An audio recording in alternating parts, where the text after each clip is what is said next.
heard about the project in 1995 when we got something through the mail. I think it had been sent to Artspace or the Rosalind Oxley Gallery. And actually at that point I hemmed and hawed a bit about taking on the project because I've coordinated large projects before and I know the work involved. And also I was thinking, did I want to continue doing a women-only project? I was starting to think then I wanted to sort of, because I'd been involved in so many women-only projects. Anyway, decided to bite the bullet and get involved. I suppose bite the bullet's not a very good terminology. So Therese and I decided to become co-curators, and really it was pretty silent for a few years there, where we just would get catalogues every now and again. And then this year I've been working pretty much very consistently on it. And it's been great organising it by email. I've really enjoyed that. It's been great getting the things from overseas. That started making things much more real for me when I saw catalogues from overseas and seeing all the boxes and looking at the website and getting people involved.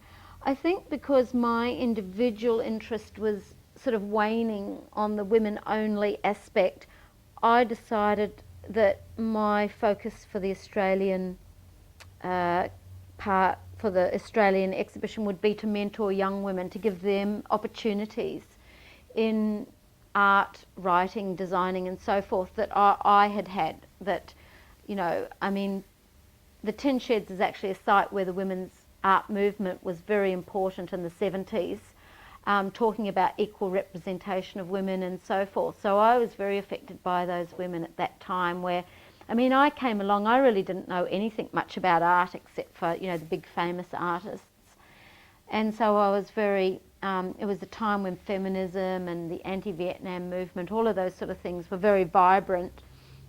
And I was very inspired by that and worked very dedicatedly on feminist newspapers. So I had all of that kind of input around me. And I wanted to hand on some of that to I thought to hand some of that on to younger women, because I can see how excited Naz and Lucy are for them as young women. Maybe I've got old and jaded, but it's basically I chose a couple of students that I had in my classes that I thought were interested, dedicated and talented, and I asked Naz to write the essay for the catalogue and to organise a public program. We got funding from Carnivale, which is a multicultural festival, to fund 3 non-English speaking young women to design the catalogue, write the essay, design the exhibition. So I think that that's been one of my main excitements for the show. Or, you know, just watching Naz speak today or Lucy, that's seeing their excitement and seeing their enthusiasm and their joie de vivre, you know, big thoughts like I had at that age about what you could do. That's been great seeing them. And also we organised a really big project with the Faculty of Architecture to involve secondary schools, and we had schools almost fighting to be in the project, and we had to get 300 boxes made up. So that was exciting. The main thing for me, I think, was involving other people. That was the exciting part. Seeing everyone's boxes, that was amazing, seeing all of the boxes from different countries.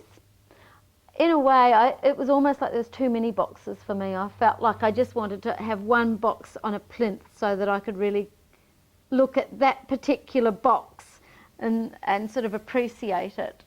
So, I